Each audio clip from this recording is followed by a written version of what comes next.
Hola, ¿qué tal a todos? Feliz viernes en la noche o si nos ven otro día, pues feliz mañana, tarde o noche. Aquí estamos de nuevo. ¿Qué tal, Ricardo? ¿Cómo estás? Hola, muy bien Alejandro, muy bien. ¿Qué tal todos? Bienvenidos a este nuevo tema. Bien, bien, bien. Sí, acabamos de entrar. Vamos a hablar de las haciendas. Entonces, si a usted le gusta este tema, pues quédese. Y si no sabe de qué se trata, mejor quédese con más ganas porque se va a poner bueno. Por lo menos de mi parte, tuve que leer mucho y aprendí muchas cosas, incluso palabras que ni conocía, ¿no? Hasta me sentí ignorante, pero ya sé un poquito más. Entonces, pues vamos a ver. Por aquí hay actualmente, sí, de dónde salió este video. Le comentaba yo a Ricardo, en la semana que fui al archivo de Zapopan, por acá donde yo vivo. Bueno, también Ricardo, donde vive, creo que también es Zapopan, ¿verdad? Sí. Sí. Entonces fui al archivo municipal y resulta que ahí había una revista que se llamaba algo así como La Gaceta de Zapopan o algo así.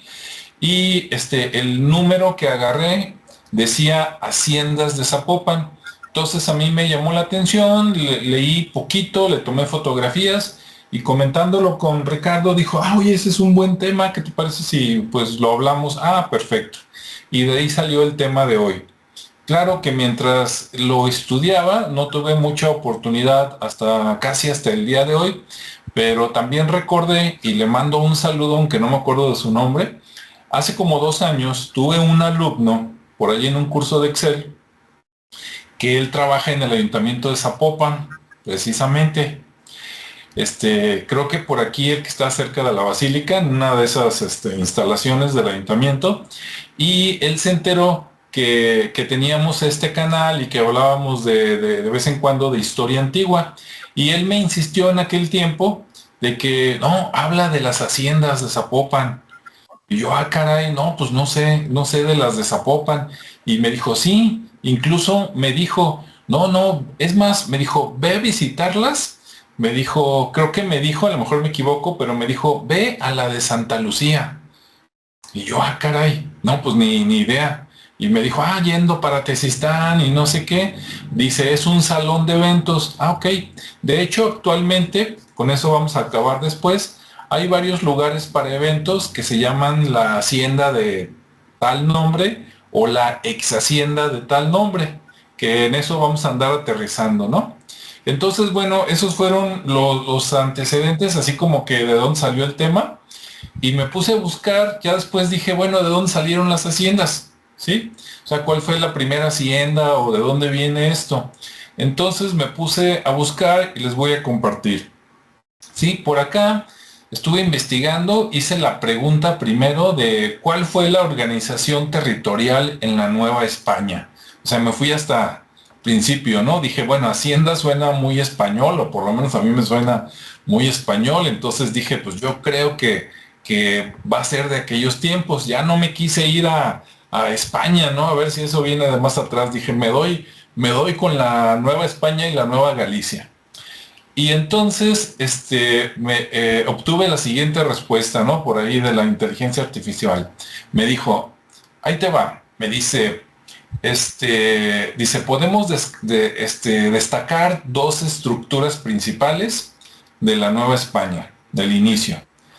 La primera, dice, es una división en cuanto a reinos y provincias. Dije, mira, desde aquel tiempo viene la palabra, ¿no? También provincia. Y luego dice, esto se usó hasta el siglo XVIII, o sea, 1700 y tantos. Después ya no. Bueno, ¿y cuál era esta división? Bueno, pues aquí dice, básicamente dos. Primero, reinos mayores y reinos menores. Dije, ándale, ¿no? Se siente uno así muy, muy de alcurnia. Y los reinos mayores eran tres. La Nueva España, ¿sí? Lo que hoy es la zona baja central de México. Dice, el reino mayor de la Nueva España incluía lo que hoy es México, Tlaxcala, Puebla, Oaxaca y Michoacán. Entonces, todos esos estados, que hoy son estados, todos esos antes era la Nueva España y era un reino mayor. El otro reino mayor, ahí se siente uno orgulloso, fue la Nueva Galicia. Ok. Y pues bueno, abarcaba, ya sabemos, dice abarca la región occidente, pero bueno, ya es Jalisco, Colima, Nayarit, una parte de Sinaloa, una parte de Zacatecas, creo que una partecita de Guanajuato, y no sé si por ahí se me está escapando algún estado, ¿no? Pero bueno, entonces esos dos eran los grandes reyes, los reinos mayores, y consideran todavía como el tercer reino mayor a algo que le llamaron la Capitanía General de Yucatán. Y yo dije, anda pues. Y dice, está comprendida por la península de Yucatán. Ahora, eso de la península de Yucatán, si me equivoco, los que nos están escuchando, corríjanos, a mí me suena que no es el Yucatán actual, sino que es Yucatán y lo que lo rodea, porque estamos hablando pues desde 1500 y tantos, ¿no? Eso sí, desconozco los estados, pero pues a lo mejor es Yucatán, Tabasco, por allá, Quintana Roo, probablemente, ¿no? Desconozco. Pero sí me sorprendió que esos son nada más los únicos reinos mayores. Y tú dices, oye, ¿y todo el norte de México hasta Estados Unidos? Ah, no, esos eran reinos menores. Y dices, ah, caray. Entonces la Nueva España, la Nueva Galicia y la Capitanía de Yucatán eran las meras petateras. Eso yo no lo sabía. Bien, ¿y cuáles eran los reinos menores? Ah, los reinos menores eran Nuevo México, dice, localizado en el actual suroeste de Estados Unidos, o sea, todo lo que le vendió Santana o todo lo que se apropiaron los americanos prácticamente, todo eso era el reino menor de Nuevo México. Bien, ¿y cuál otro había? Ah, el reino menor de la Nueva Vizcaya. ¿Qué es eso? Dice, ah, pues es el norte de México. O sea, las Californias de acá, la Alta Baja California, Chihuahua, Sonora, yo creo que San Luis Potosí, por ahí los estados del norte, ¿no? Bien, ¿eso era todo? No, también estaba el reino menor de Nuevo León, donde el nombre lo dice, ¿no? Que dice, es el noreste de México. O sea, lo que hoy conocemos como Nuevo León, el estado de Nuevo León, Tamaulipas, creo que Coahuila, no estoy muy seguro, y toda esa región, ¿no? Eso era otro reino menor. Y me llama la atención que fueran reinos menores, desconozco si era por la cantidad de gente o por qué, por la extensión de tierra no era, porque simplemente el sureste de Estados Unidos, Nuevo México era enorme, entonces me imagino que el criterio era otro.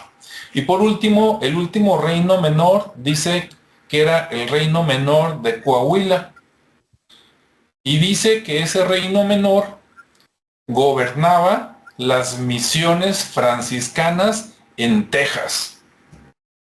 O sea que me imagino que es así algo raro como entre Coahuila, Texas, algo así, ¿no? Un pedazo por ahí. Entonces ese era el cuarto reino menor.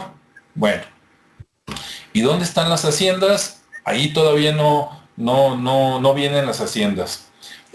Todo eso fue una de las dos divisiones. ¿Cuál es la otra división rápidamente? Ah, dice que la otra división era por intendentes. ¿Y qué es eso, no? Si tú vas a una escuela y preguntas por el intendente, pues es la persona que barre, ¿no? O la que cuida las llaves o algo así. Pero bueno, dice que esto fue a partir del siglo XVIII. O sea, terminándose lo de los reinos, empezaron las intendencias, ¿no? Dice que fue a partir de 1786 con las reformas borbónicas y que se crearon 12 intendencias. Casi esos son los antecedentes de los estados mexicanos. En otros países de Centro y Sudamérica, allá se llaman departamentos. Acá con nosotros se llaman estados. Y esas intendencias eran las siguientes: México, Puebla, Oaxaca, Michoacán, Veracruz, Guadalajara. Me llama la atención que no sea la intendencia de Jalisco, no, era la intendencia de Guadalajara. Todos los demás que acabo de mencionar son nombres de estados actualmente, pero Guadalajara no. O sea que Guadalajara era, al parecer, como si fuera de fama más importante que la Nueva Galicia. Y luego, Zacatecas, Durango, San Luis Potosí, Sonora, Yucatán y algo que se llama o se llamaba Arizpe, con Z. Desconozco qué sea eso. Probablemente actualmente sea el nombre de un estado, pero si se fijan, todos los nombres, quitando a Arizpe, todos actualmente son nombres de estados mexicanos, menos Guadalajara. Y dices, wow, bien. Dice, esas intendencias tenían un intendente, obviamente, que tenía funciones políticas, administrativas y judiciales. O sea, era como el gobernador actual, pero dueño de lo que hoy conocemos como los tres poderes, ¿no? O sea, una sola persona tenía todo ese poder y seguramente abajo de él pues, tenía comités y otros, ¿no? Bueno, ya hablando como de organizaciones o terrenos, las divisiones eran las siguientes. Había corregimientos, alcaldías mayores y partidos. Y dije, ándale pues. Y había otra organización territorial, religiosa, no del Estado, pero como antes estaban muy mezclados, que era por obispados y diócesis. Eso ya nos suena más, sobre todo a la gente que está muy metida en la iglesia, ¿no? Bueno. Después, adelantito, esto cambió y resulta que, bueno, primero dice que desde finales del siglo XVI, o sea, 1500 y tantos, y sobre todo en el siglo XVII, 1600 y tantos, había concesiones de tierras y estas concesiones las daba la corona española, o sea, los reyes eran los que daban tierras en concesión, que es, te la presto, pero es mía, ¿no? Es del rey. ¿Y para qué eran esas concesiones? Fíjense qué interesantes. Dice, eran para, les daban concesiones a los conquistadores, como por ejemplo Hernán Cortés, a los colonos, que eran los que mandaban para fundar ciudades, reinos, y los funcionarios. Si vemos, prácticamente, como quien dice, era el mismo gobierno despachándose. El rey se lo daba a conquistadores, que dependían del rey, se los daba a colonos, que seguramente eran favoritismos del rey, y se los daba a funcionarios nombrados por el rey, ¿no? Ok. Y luego dice que esas tierras eran encomiendas. Ok, encomiendas y estancias. La encomienda era en general más grande que la estancia. Bien. Y luego dice que, bueno, ¿y para qué les daban esas tierras? Se las daban para dos fines. Uno, terminar con, o más bien empezar en aquellos tiempos, con convertir a los indígenas al cristianismo y después agarrarlos de alguna manera de servidumbre. No dice que de esclavos, pero de mano de obra barata, ¿no? Vamos a decirlo así. ¿Sale? Entonces, esa era la intención de las encomiendas. Bien. Por otro lado, las estancias era similar a las encomiendas, pero la intención de las estancias era que las hicieran productivas y esas se las podían dar a personas que no tuvieran que ver con el gobierno. O sea, alguien que tuviera mucho dinero, por ejemplo, podía llegar con el rey o con el intendente, oye, véndeme un pedazo, y se los vendían, esa era la estancia, y el fin de la estancia era hacer las tierras productivas, mientras que la encomienda era controlar a los indígenas, ¿verdad? Repartir a los indígenas, meterles la religión y meterles la organización y el social de los europeos. La estancia era, te doy esta tierra para que produzcas, ya sea que siembres o que, o sea, para sembrar o para criar ganado de diferentes tipos, ¿no? O otra actividad que podría ser la herrería, o sea, algo donde se sacara dinero. Entonces uno era para controlar a la gente y el otro era para sacar dinero, para luego poder comerciar con los otros países que tenía convenios de España. Y entonces esa era la organización antigua, ¿no? Y entonces, ¿de dónde salen las haciendas? Bueno, resulta que las haciendas salen de las estancias.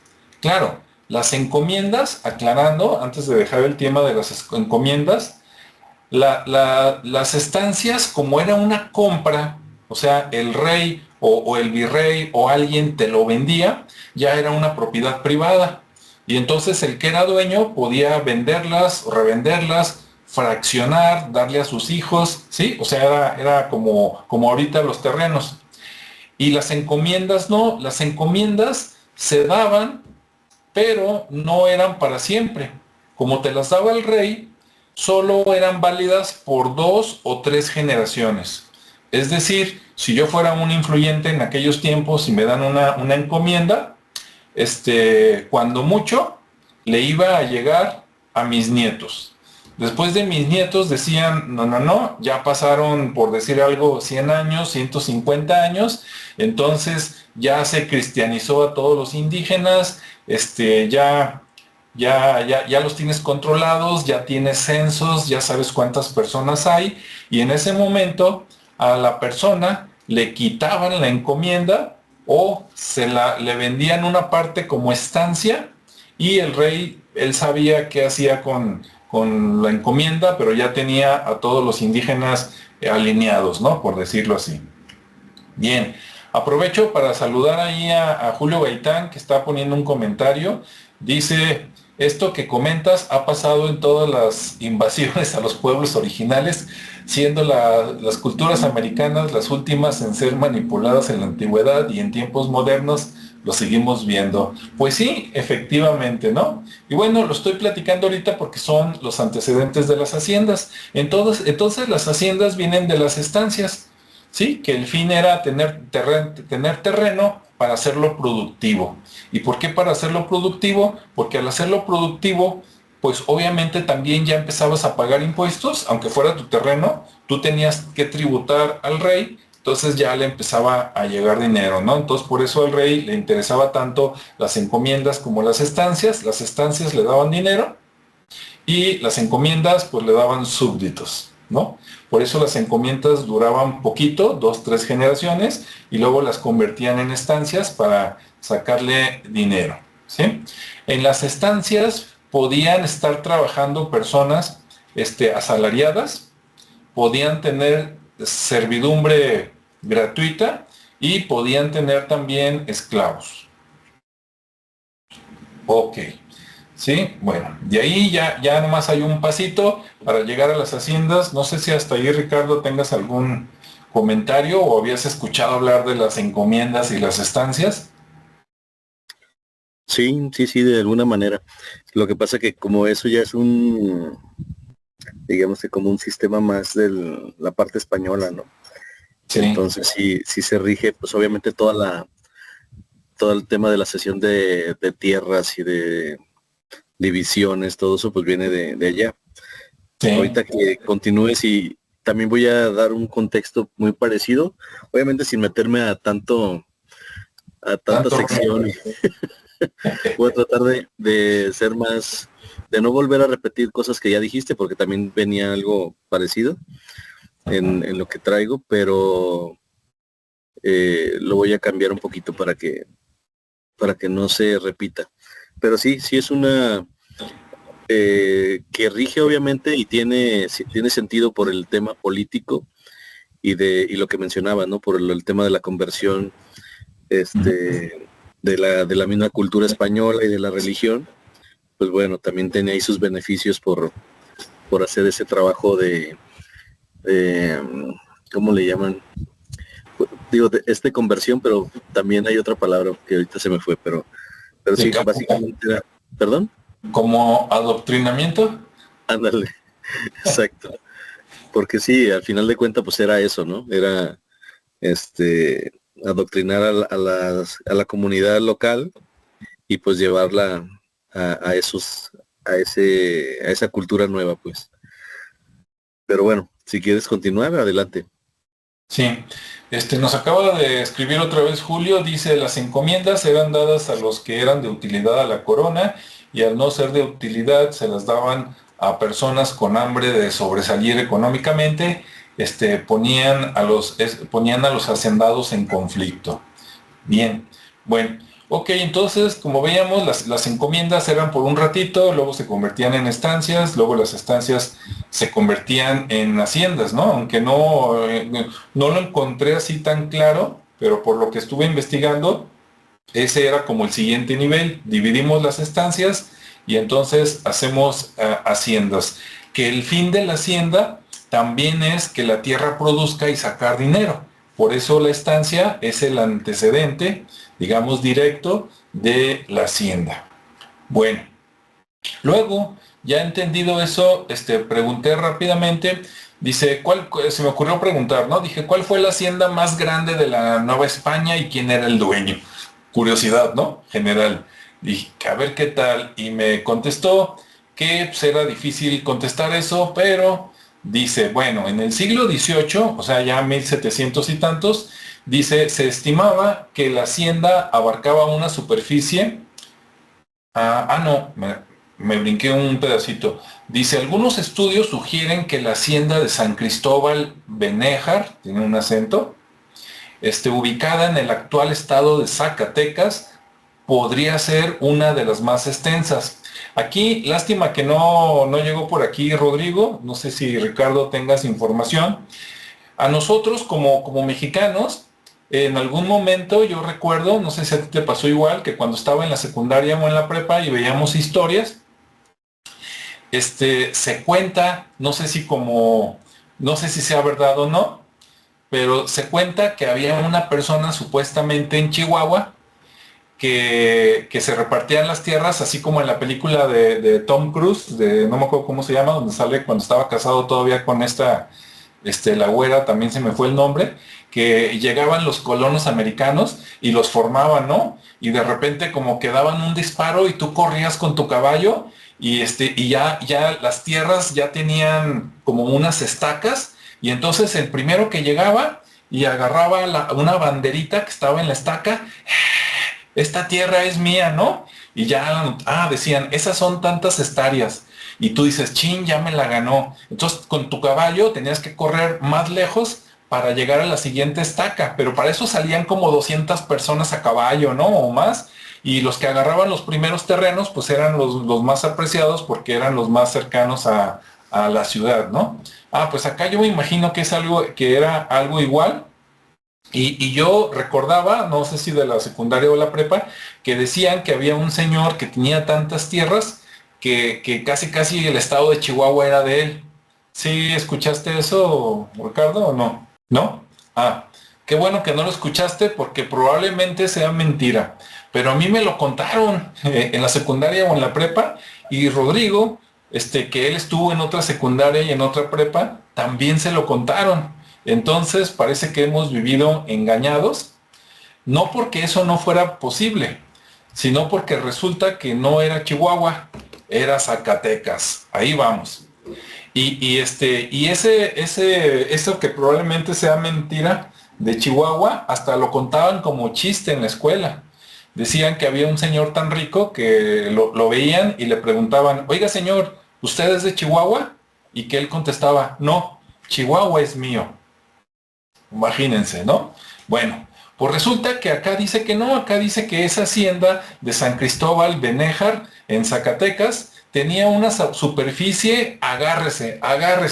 Sabemos que una hectárea son 10,000 metros, ¿verdad? O sea, para que se dé una idea, 100 metros por un lado, 100 metros por el otro y multiplicado 100 por 100, eso es una hectárea, ¿sí? Bueno, yo con una hectárea sería feliz para construir mi casa, tener donde sembrar y con eso sería feliz, ¿no? Con una hectárea.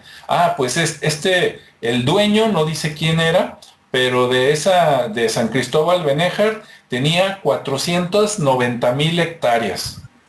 Imagínense, ahí luego le multiplica. Si una hectárea son 10,000 metros cuadrados, ahora imagínense 490,000. Ni me quiero imaginar, ¿no? Dice que era para tierras de pastoreo, siembra y bosques. Ok. Ah, y que no saben quién era el dueño, pero que era la familia Fomento. Me llama mucho la atención el apellido Fomento, no sé de dónde venga, porque acá en México, Fomento es una cosa, es como un apoyo de dinero y es un verbo. Fomentar es provocar algo, ¿no? Entonces resulta que la familia Fomento era dueño de la hacienda de San Cristóbal Benéjar. Ok, bueno, hasta ahí me quedo ya para pasarle el micrófono a Ricardo y que nos cuente qué tiene por ahí de las haciendas. Adelante. Pues ya dimos un buen recorrido ahí por la historia y y pues bueno, yo voy a tocar el tema igual, pero con una variante, ¿no? Al final, pues sí son terrenos o extensiones de tierra muy grandes las haciendas. En las últimas que se generaron de la parte de la colonia española y sobre todo aquí en la parte de la Nueva Galicia o lo que es ahora Jalisco y alrededores, pues eran entre 5,000, ¿cuánto era más o menos? O sea, 2,500, 3,000 hectáreas era lo que correspondía a una hacienda. Ujú. Pues era bastante tierra, no Mucho. tanto como ese de con esa Como la extensión, familia Fomento. como la Fomento que fomentaron que eran como cierta familia de aquí Ándale, africana. yo también me acordé. Dije, haz de cuenta los gobernantes actuales, ¿no? Ajá. Entonces dices, bueno, pues sí, no me extrañaría. Y más ahí que pues estaban iniciando y pues había como más, ahora sí que Sí, manos libres, ¿no? Ahí. Pero bueno, sí. en, en, en total o aproximadamente en esta región, pues hubo aproximadamente 420 haciendas, de las cuales pues ya nada más quedaban o se encuentran en buenas condiciones como el 30%, ¿no? Entonces son muy pocas las que están ahorita actualmente funcionando. Y bueno, estos también tenían, digamos que lo que más sobrevive son los cascos. Y Ujú, los cascos propios a lo que es la hacienda, pues eran las casas, la casa principal, ¿no? O la casa señorial, que ujú. normalmente tiene una estructura y que lo hemos visto todavía cuando visitamos una hacienda, que es o un cuadrado, o una U, o una L, donde en el centro hay un jardín y alrededor están como los cuartos, ¿no? Entonces Sí. siempre que llegamos, entramos y vemos lo que al centro es la fuente o el jardín principal. Y bueno, esa era la característica principal de esos cascos o casas señoriales, que era lo que existía en toda hacienda principalmente, ¿no? Entonces, pues bueno, obviamente que todo esto correspondía a, a esas divisiones que se dieron, como bien lo comentó Alejandro. Eh, Obviamente, como les comento, ya ahorita de ese 30%, muchos de esas haciendas se convirtieron en negocios, que son o restaurantes o spa o para eventos, y el 70% pues ya son puras ruinas. Muchas de ellas ya, si acaso quedan algunas piedras por ahí, a pesar de que trataron de restaurarlas, pues se necesitaba mucho dinero para hacerlo y pues bueno, no, me imagino que no había en ese entonces o en ese momento para presupuesto. Y muchas de esas haciendas, pues bueno, algunas eran agrícolas, otras tequileras, otras ganaderas, mineras o mixtas, ¿no? Se dedicaban a varias actividades económicas. Eh, Muchas de esas haciendas también o de esos territorios, pues se convirtieron en latifundios que todavía se pueden apreciar cuando uno sale hacia carretera o va a lugares de algunos pueblos, pues se puede ver ahí esa, digamos que ese vestigio de entre la naturaleza, de las rocas o todavía de las entradas, ¿no? Que eran muy señoriales, siempre había un puente, o perdón, no un puente, había un arco para ingresar, donde básicamente ahí se grababa el escudo o el nombre de la hacienda. Ujú. Eh, y ya, pues algunos ya están cubiertos por maleza, otros ya vandalizados, pero todavía se ven vestigios ahí de eso, digamos que de esas propiedades imponentes pues sí se veía, se, digamos que se veía que había mucha riqueza, ¿no? En aquel entonces y mucho poder, sobre todo por el territorio que se mantenía y que bueno, pues ya hoy pues ya pasó, ¿no? Entonces, restaurar una de esas casitas o una casa señorial o parte de una hacienda, pues sí, conllevaría algunos millones de pesos, ¿no? Pero bueno, algunos de los antecedentes, sin meterme mucho al tema como Alejandro de lo que ya nos explicó, pues bueno, pues eran, sí, efectivamente eran modelos económicos de esa época, obviamente de la conquista de México con los españoles. eh, y bueno, digamos que hasta 1650 las haciendas se llamaban estancias y en México, digamos que el sistema de haciendas fue el modelo económico más socorrido o que funcionó mejor por el tema de que pues producían granos, habían animales, extraían metales, era un modelo bastante importante y que a la Nueva España, o mejor dicho, a España, pues le rendía mucho, eh, digamos que mucha utilidad, ¿no? A ellos les convenía mucho esto. Y como aquí en el país, pues sigue siendo un país muy rico, pues siempre ha sido así. Y entonces, pues esas riquezas y eh, esos beneficios que surgían, pues iban a la corona, ¿sí? Y obviamente también se empezaron a construir y pues también generó una riqueza arquitectónica, ¿no? Que también todavía se sigue mostrando en algunas haciendas que todavía existen por ahí. Y se ve la construcción, que son muy típicas, las construcciones muy parecidas, pero que de repente tienen sus variantes y muy, muy bonitas, ¿no? Todas ellas. Eh, por ahí también hay un libro que es de Olivia Campos de Gallo, que se llama Por las Haciendas de Jalisco, para quien quiera conocer un poquito más sobre ello. Comienza en el siglo XVI, hay como 1500, cuando la corona española comenzó los servicios de conquistar, ¿no? Entonces, eh, se dice aquí que los conquistadores eran también llamados mercedes. Eh, no entiendo todavía por qué, pero ahí había como que había una recompensa, pero no sé por qué Mercedes, habría que investigar luego bien, pero así les llamaban de alguna manera. Y bueno, también utilizaban una tradición medieval, donde pues obviamente todo era Dios y todo lo justificaban con temas del alma para, para ahora sí que vender tributos y adoctrinar a la gente, tanto con el Vaticano, con el rey de España.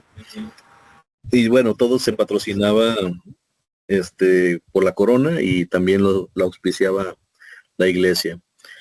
Yéndonos un poquito más hacia adelante, también hay otro libro que se llama Una historia compartida, también por ahí lo pueden buscar, es una colección de José María Muria y de Cándido Galván, y también es habla ya del siglo XIX, entonces más contemporáneo. Y bueno, ya nos dice que esas de las haciendas que todavía quedaban, que eran ya 391, se empezaron a distribuir por cantones. Sí, de hecho le comentaba a Alejandro que posiblemente la palabra cantón en el Vox Populi, que es como casa, de ahí se derive también, ¿no? Y había cantones, el cantón de Guadalajara, el cantón de Lagos, el cantón de La Barca, el cantón de Sayula, el cantón de Tzatlán, de Autlán, de Tepic y de Colotlán. Entonces, por ahí se les denominaba así a ese tipo de fracciones de la propia hacienda, ¿no? Y bueno, ya más adelante, pues bueno, ya se empezó a dar todo el declive de las haciendas, posteriormente se empezaron a acaparar y los empezaron a fraccionar en digamos que en los llamados latifundios. Ya después surgió el tema agrario, concesiones digamos que ya con la parte de sí utilizar la hacienda, pero ya no exclusivamente de una persona o de alguien de poder, sino más bien con la extradición de las tierras, pues empezaron a dividirse y la gente empezó a tomar, nuevamente los campesinos pues tomaron ya las tierras con la parte de la revolución, ¿no? Entonces, pues ya digamos que se democratiza un poquito más el tema de la tierra. Eh, digamos que sí hubo una especie de esclavitud, aunque Alejandro lo tomó más, no lo quiso mencionar así, pero sí era una explotación y una esclavitud de la gente, más allá de la mano de obra barata, porque aparte no les Eh, pagaban. eh, Eran como los señores feudales, ¿no? Sí, sí, sí, pues al final ya ves que pues los ponían a trabajar y todo, y ellos mismos les ofrecían el alimento y todo, y pues con eso era la paga, ¿no? Entonces al final, pues sí, era, A lo mejor había hasta derecho de pernada y toda la cosa, ¿no? Así como la pues, canción de Mecano, quién sabe. pues no lo dudo, porque luego también, pues tanta variante que surgió, ¿no? Después de eso, Sí. en temas ya de razas y de mezclas.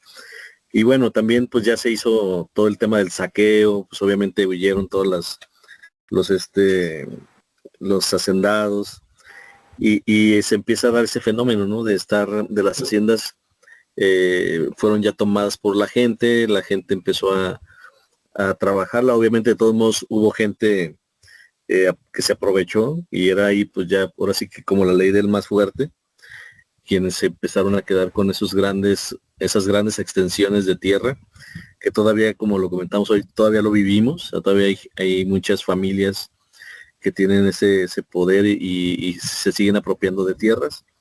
Entonces, pues así se va generando, digamos que se van eh, desvaneciendo esos grandes territorios de las haciendas para convertirse en fracciones, en tierras ejidales, propiedades del gobierno, pero que las ceden para el uso de los campesinos para trabajarlas y bueno, eh, se supone que las utilizan para producir, ¿no? Bueno, ahí también hay una perspectiva de lo que sucedería con la parte de la restauración, pero bueno, eso no es tan importante, tan relevante, porque pues ya al final, como les decía, empiezan a generarse las casas ejidales, que son las que ya empiezan a tomar el poder de estas tierras, y, y bueno, pues así es como se va restaurando una nueva forma o una nueva distribución de esas tierras, ya con un enfoque más productivo. Después el gobierno las empieza a, a reconocer como ya no como ejidal, sino como ya algo propio donde pueden habitar o pueden construir otro tipo de asentamiento. Y, y bueno, ya después de eso, pues pasa mucho tiempo, las haciendas algunas son abandonadas, otras las siguieron manteniendo, pero sobre todo las que se abandonaron fueron porque ya se empezó a generar unas porque estaban muy lejanas por la gran cantidad de terreno y se generaron pequeños poblados, ¿no? Pequeños pueblos. Otras, pues simplemente las dejaron, las abandonaron porque no había, estaban muy retiradas o no había nada cerca de cómo para sobrevivir. Simplemente se empezaron a olvidar y se quedaron ahí. Y, y bueno, de esas 420 que existieron, pues actualmente existen 22 haciendas que están económicamente activas y ya no son propiamente la hacienda con esa extensión enorme, ¿no? Ujú. De 2000 y tantas hectáreas, sino más bien son extensiones pequeñas, obviamente nada despreciables todavía, pero sí algunas que son de 100 hectáreas, de 120, de 300, de 900, las hasta 1000 o un poco más, ¿no? Porque también hay una ley que prohíbe tener a una sola persona más de 1000 hectáreas. Entonces también ahí, cuando son más de 1000 hectáreas, pues ya es porque hay un grupo de personas este, apropiadas de ese territorio. Eh, y bueno, de esas 22 que están económicamente activas, pues obviamente todas se dedican al tema de hotelería, de fiestas, de eventos, de restaurar, o sea, todo el tema de la hospitalidad, ¿no? En el sentido del comercio de eventos y comidas y hospedaje. Entonces, por aquí les voy a mencionar algunas de las que son conocidas, así sin ánimo de darles publicidad, pero finalmente reconociendo que las han mantenido y están en buen estado, como para que las vayan a visitar si es que quieren un fin de semana darse una escapada y conocer. Muchas de esas haciendas también tienen su propia historia, porque obviamente pues hubo muertes, hubo muchas historias ahí de la rebelión y de cómo fueron tomadas, y muchas de ellas también están cercanas a panteones y todo eso. Entonces existen leyendas y existen también alguna, digamos que alguna experiencia ahí paranormal, ¿no? En ese sentido de que asustan o que se aparece. A mí me tocó incluso he estado como en tres, y en una así en particular se, se notaba y se escuchaba algo, ¿no? Entonces sí está interesante, porque de repente, pues pues son muchas columnas, son patios, son lugares así que ya en la noche, pues se torna una atmósfera muy, muy diferente, muy callado, por el tema de que están aisladas, y pues es interesante. Para quienes les guste conocerlas, pues bueno. Y una de ellas es la Hacienda del Carmen, que es una de las más conocidas. Está pues bastante bien conservada, tiene una capilla, tiene sus espacios para hacer sus reuniones, pues está muy moderna, ya la tienen muy, muy, digamos, sin perder esa elegancia, pero pues sí, también pueden andar ahí en caballo, tienen un área para jugar golf. Tampoco no es el campo de golf tan grande, pero bueno, pueden hacerlo. Hay zonas arqueológicas ahí cercanas como los Huachimontones, y se encuentra en el municipio de Agualulco del Mercado. Entonces, pues ahí, esa es una de las que todavía se conservan. Está otra que se llama el Centenario, que también pues ya es un hotel bastante ya establecido. Este también está por aquí cerca de Zatlán. La Casa Pedro Loza, que está aquí en Guadalajara, ahí es un hotel con servicio de comida, y bueno, esa se edificó en 1848 y es una de las que están mejor conservadas dentro de la zona en que se encuentra, ¿no? La Casona Villagans, que también es otra muy exclusiva. Esa sí tiene, digamos que ellas manejan las suites, están mucho más bonitas. También tienen por ahí, se dice que esta casona fue residencia por 30 años de los abuelos de la golfista Lorena Ochoa. Entonces por ahí pueden que encuentren alguna referencia. La Quinta San Carlos, que está aquí por Jocotepec. Las Dos Villas, y me voy a ir un poquito más rápido para no hacer ya tanta, la Hacienda Sepúlveda, que está dentro del pueblo mágico de Lagos de Moreno.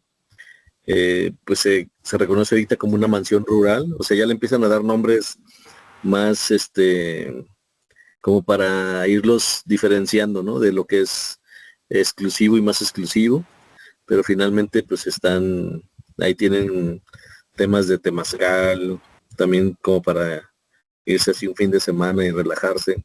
Sí. Ya es un hotel boutique. Sí, ya muchos son así, ¿no? Por ejemplo, la Casona de Teté, que está en Lagos de Moreno, Mesón Santa Elena, la Huerta Real. O sea, hay 22 de este tipo, ¿no? Tanto en Sayula como en Colotlán, que son lugares aquí cercanos, Tapalpa.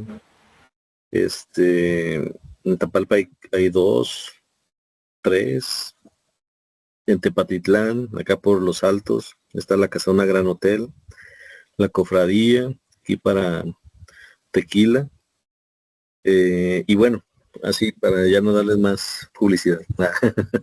Pero sí hay muchas muy interesantes que obviamente pues los van a encontrar en una guía turística.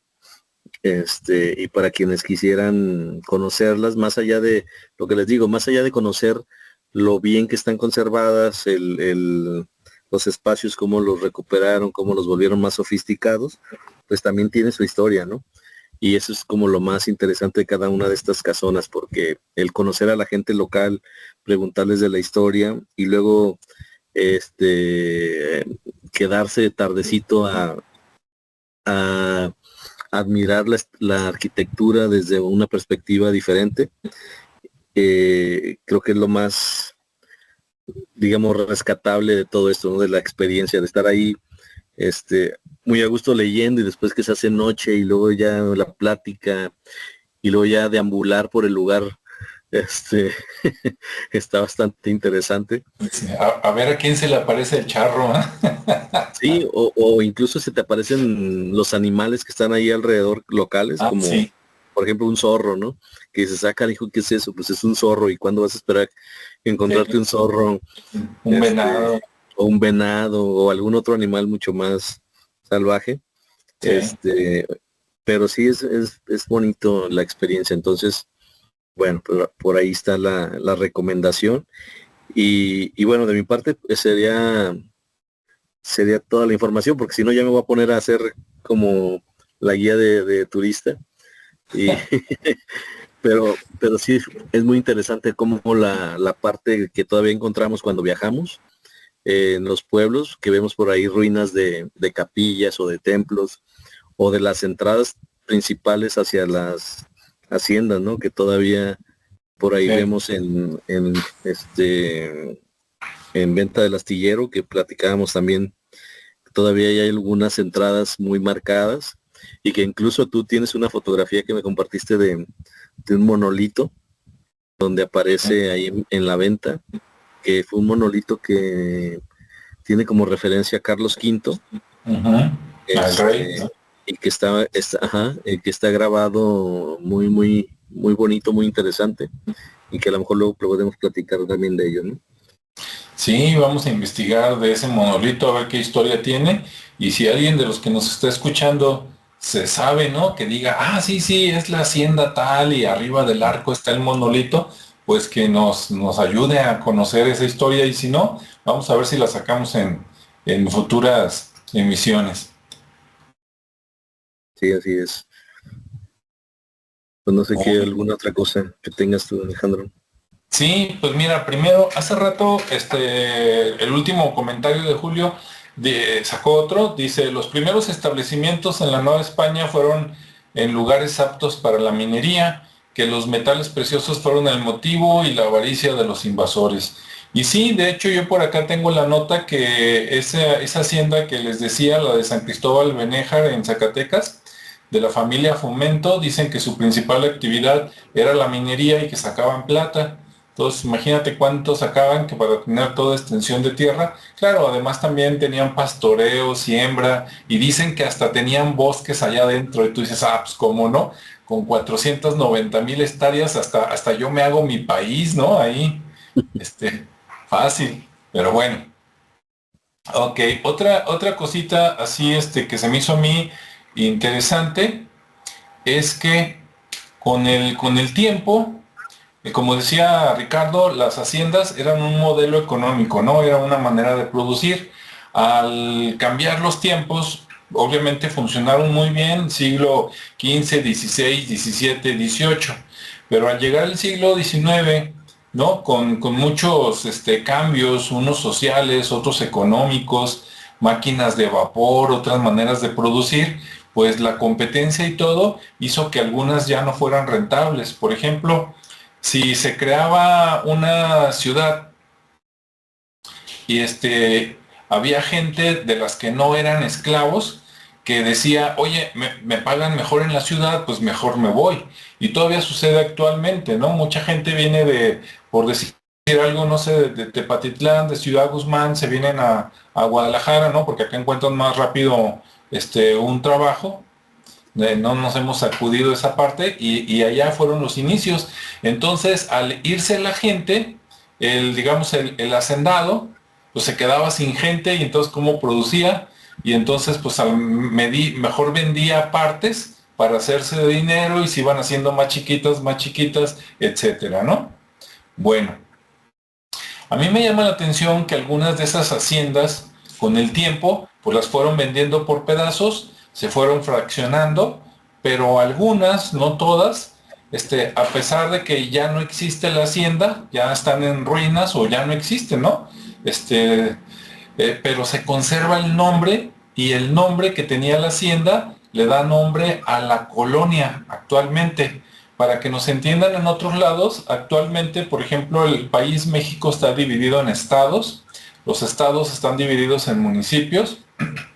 Los municipios están divididos en localidades, que pueden ser ciudades o pueblitos, pueden ser localidades. Y las localidades están divididas en colonias, ¿sí?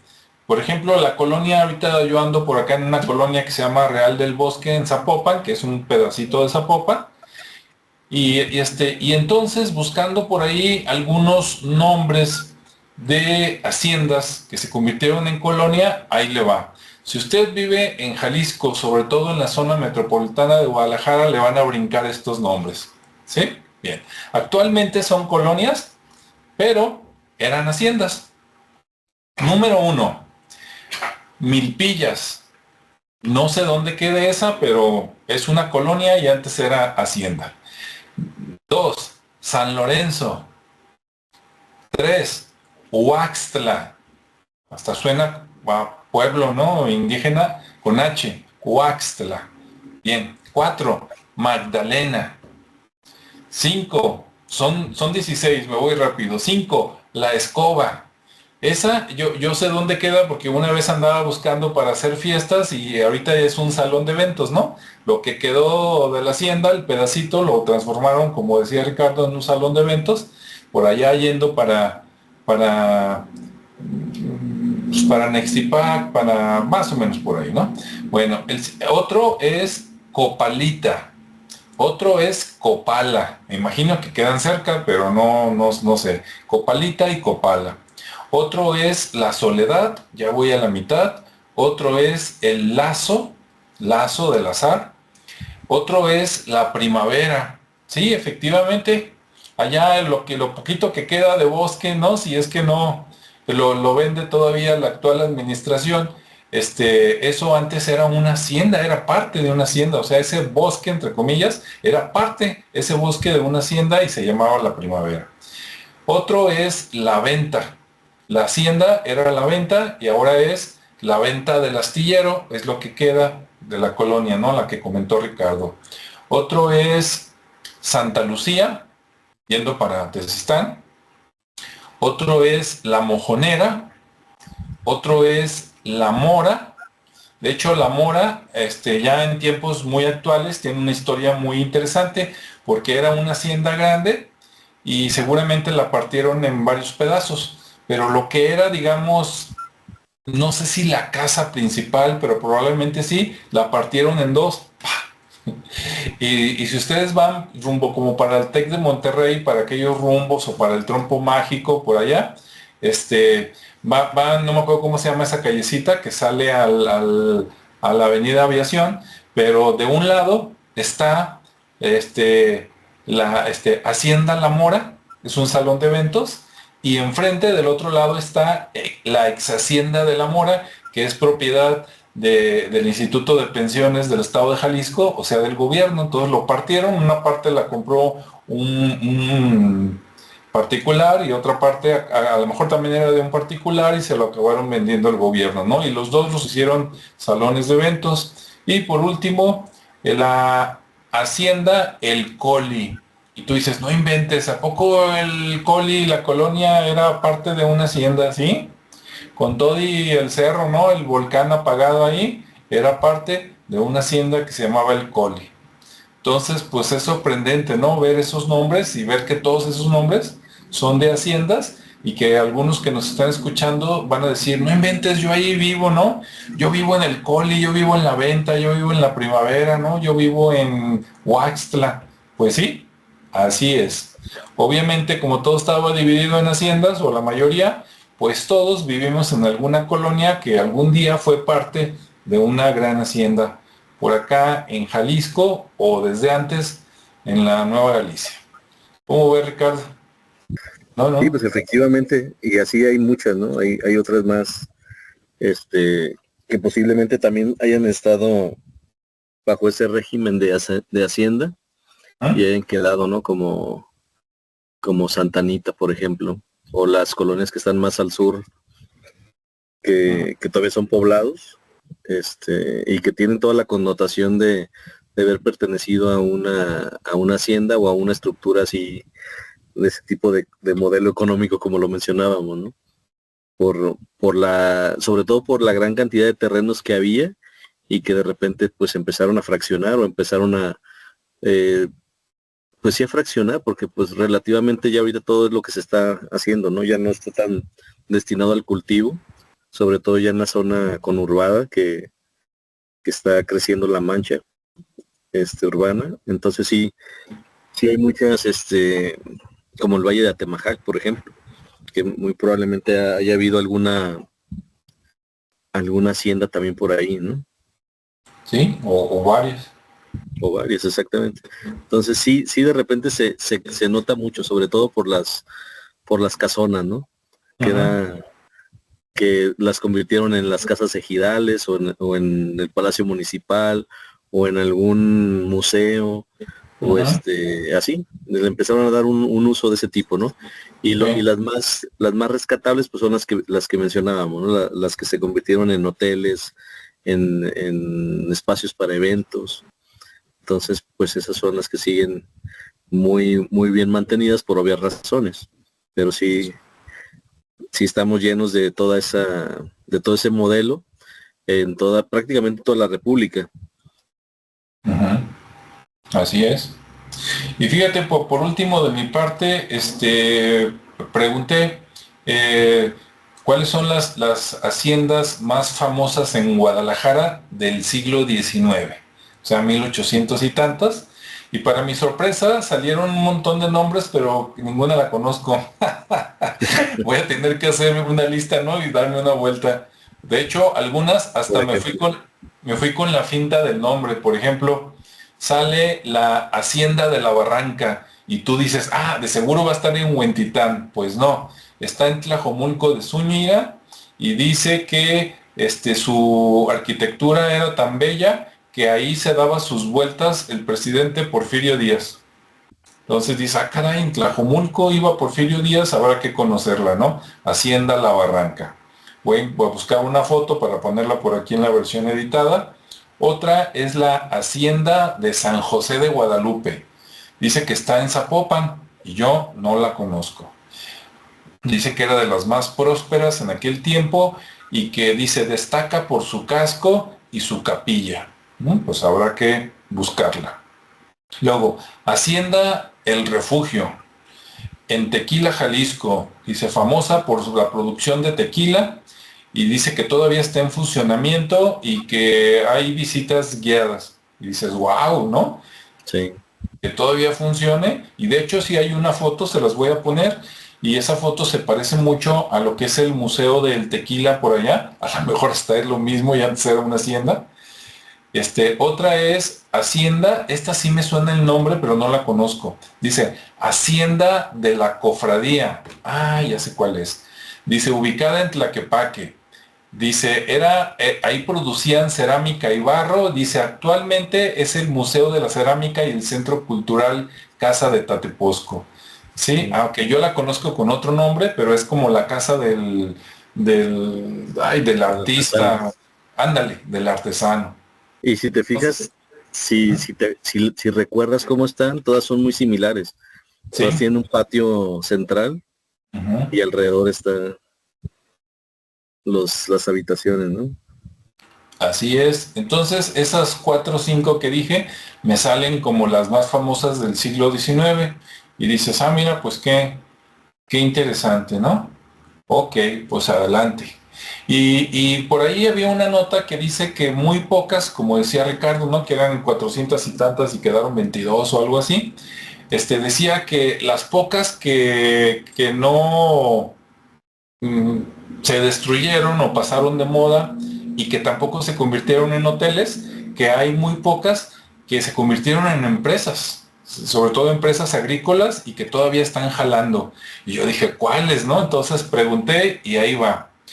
Dice, la mayoría desaparecieron durante el siglo XX debido a la Revolución Mexicana, la reforma agraria, los cambios económicos, etcétera, ¿no? Y dice, bueno, entre los ejemplos que sí sobrevivieron están las siguientes.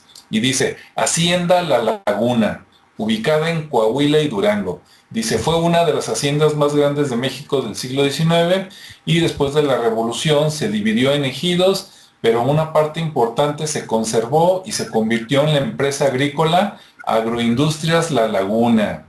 ¿Qué tal? Entonces, si usted conoce esa empresa Agroindustrias La Laguna, es lo que queda o fue la transformación de lo que era una hacienda. Dices, wow. Y dice que todavía está dedicada al cultivo de algodón, sorgo y hortalizas. No, pues wow, ¿no? Que sobrevivan. Otra es Hacienda San Gabriel de Cuevas. Dice, localizada en el Estado de México.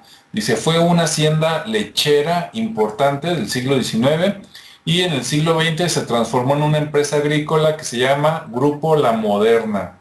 Ahí está. Dice, actualmente produce y comercializa diversos productos lácteos y derivados. O sea, siguen.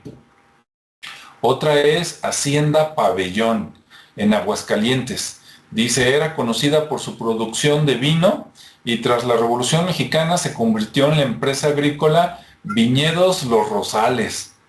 Entonces, siguieron. Felicidades. Y la hacienda Ojo de Agua. Dice que está en Jalisco, yo no la conozco, y dice que fue una hacienda ganadera y agrícola importante en el siglo XIX y que en el siglo XX es una empresa agrícola todavía y que así se llama, a la empresa, Hacienda Ojo de Agua, y que hacen tequila, y también crían ganado y productos agrícolas. Entonces dices, wow, ¿no? Habrá que buscarla. Es de las sobrevivientes. Y por último, una que de seguro voy a pronunciar mal. Hacienda Excanac. Si no estuviera la X, como Xcaret, los que van de vacaciones a Xcaret, es la X y luego C-A-N-A-C.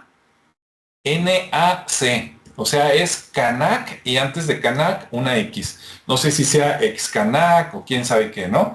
Y obviamente, como podrían adivinar, está en Yucatán, donde se dan esos nombres. Dice que era una hacienda de Enequén en el siglo XIX y que después de la Revolución Mexicana se convirtió en la empresa agrícola Hacienda Excanac.